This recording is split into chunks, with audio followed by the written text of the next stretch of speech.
The 80s were a golden age of fear. Not just the nuclear kind, no, the British PSA kind, the public safety announcements, because apparently nothing gets the safety message across like traumatizing children. Today on Pop Culture Playback, we're delving into the 5 most horrifying PSA moments from the 80s.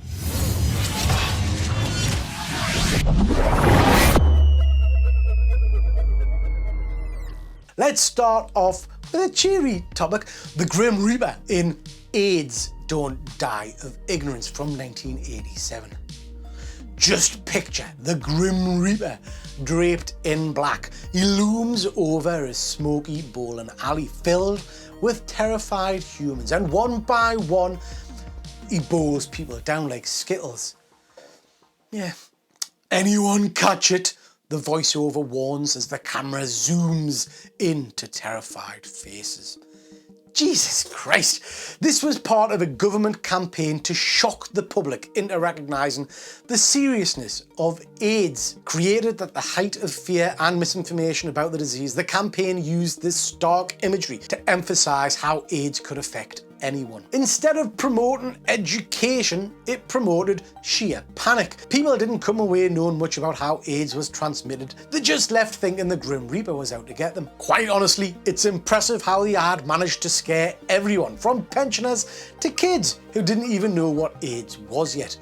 A bowling Grim Reaper? Sure, why not? Make death a leisure activity. It did work in one way though. It got people talking, but it also caused widespread paranoia and stigma around the disease, leading to decades of misunderstanding and fear.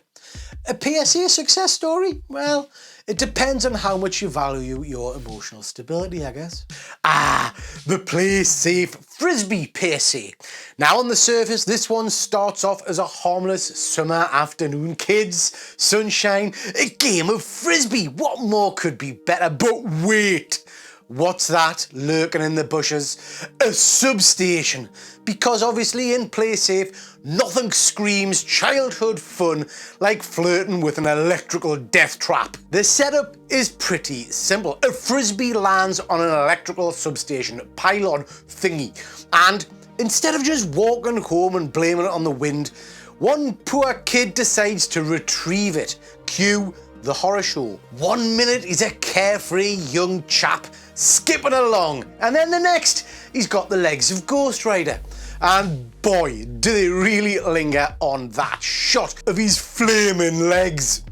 It's graphic and it feels like it belongs in the latest Saw movie. Do you want to play a game? How about fetch the Frisbee? And that voiceover at the end, well, it's hauntingly calm.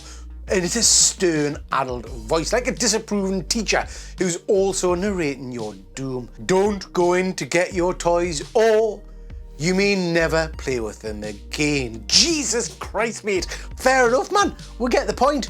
But why is this even a PSA? Did Frisbees routinely cause small electrical infernos in the 80s? Were children really that stupid back then? The real lesson here for me is, if you're gonna play a Frisbee, learn how to aim the bloody thing. Or at the very least, get yourself a dog. Dogs don't throw Frisbees into substations, and they very rarely burst into flames. Next, we've got this slightly racist entitled Apaches from 1977. This farm safety film looks like an innocent children's adventure story until it turns into a massacre. Kids reenact common farming accidents, from, drinking pesticide to drowning in slurry pits. Slurry pit, in case you're not aware, big pile of shit. I'll be careful, the child narrator says right before his friends start dropping like flies in increasingly gruesome ways. Commissioned by the British government, Apaches was designed to teach rural kids about the dangers of farms, which, based on this film, are deadlier than any season of the Game of Thrones. This PSA is not just scary, it's bloody brutal. The deaths are graphic, drawn out, and accompanied by the eerie, cheery tones of children's narration. By the end, you're wondering why they didn't just burn the whole bloody place down and call it a day. Mommy! While effective for some parents, it left children with an irrational fear of everything on farms, from silos to scarecrows. Parents, meanwhile, were just grateful if their kids survived a trip to the countryside. Old Man MacDonald, biggest friggin' serial killer out there apparently. Next, we've got The Spirit of Dark and Lonely Water, a 1973 film about the dangers of water. I am the spirit of dark and lonely water, ready to trap the unwary. Now imagine a hooded, faceless figure stalks a foggy marsh, watching as children make deadly mistakes near rivers and ponds. I am the spirit of dark and lonely water, he intones, as one child falls into the river and drowns. I'll be back, he warns ominously at the end, not in a warming way like Arnie. I'll be back. That's me Arnie impression. Need to stop doing impressions. Produced by the Central Office of Information, this PSA was intended to warn kids about the dangers of duck ponds, but instead of focusing on life jackets or swimming lessons, practical things, they went for straight off psychological warfare. The figure, a grim reaper-like shadow, narrates the film with unsettling glee. This bloke's having a cracking time watching kids drowned. It's less a safety film and more a ghost story, complete with fog and eerie music. This for me isn't just a PSA, it's a prequel to The Ring. Forget the water, it's the spirit himself you should be worried about. Where's the bloody PSA for him? If you ask most British adults about childhood fears, I would imagine this PSA will come up. It succeeded in scaring kids away from water, but also convinced them they'd be stalked by a supernatural entity if they so much looked at a puddle. Christ, just to be safe, I haven't taken a bath for 15 years. Now, let's look at something a little less horrific and more child-friendly. In a way, Charlie says, ow, ow, ow, ow, ow, ow. Charlie impression.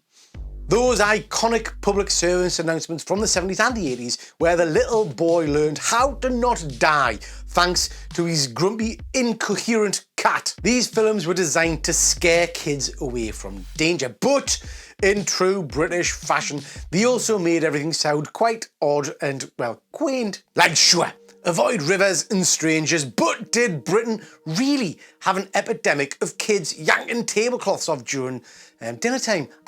Were tablecloths really the silent killers of the UK? In one episode, Charlie helps remind the kid to avoid becoming a human fireball by not playing with matches. Matches his irresponsible mum and dad seem to have left on the dining room table. I'd imagine the follow-up to this PSA is Charlie explaining how to call social services and dob in his shitty parents. Speaking of dodgy adults, there's the famous Don't Talk to Strangers episode where Charlie growls some sage advice after the kid almost wanders off holding the hand of some strange bloke down the park. Now, to be fair, if really your life choices and safety rely on a cat to bail you out of every bloody situation you get into, let's be honest, you deserve a little stranger danger. It's just natural selection, ain't it? But seriously, I cannot move past the tablecloth thing. Seriously, who was letting kids tug at these like wannabe magicians? Were dining tables just loaded with scalding teapots and medieval torture devices back in the 80s? It feels like Britain had a secret war against bone china and doilies that I completely missed out on. Charlie, though, to be fair to the weird cat, was indeed wise beyond his years, often given some sage advice. In fact, none more as important as this clip. Charlie says, please make sure to subscribe to TripleG Comics and hit like and bell. Looking back on British government's approach to PSAs in the 80s, they didn't just want to warn you, they wanted to scare you. They wanted to make sure if you ever looked at a pond or a pylon, or God forbid visited the countryside, you would instantly shit your pants and hide under the nearest bed. In fact, it's for this reason I'm never going to visit Jeremy Clarkson's farm. Well, that and the guy's a prick. Judging by the fact that we are still talking about these PSAs decades later, I'd say mission accomplished. English PSAs turned life lessons into the plot for Final Destination and terrified generations of kids. Great work by the government once again. Thanks for watching this episode of Pop Culture Playback. Did I miss your favourite PSA? Please do let us know in the comments, and please do like and subscribe. If you like this kind of video, let me know and I'll make sure to do more in the future. Thanks for watching, everybody. Charlie, what does happen to people who haven't subscribed to the channel?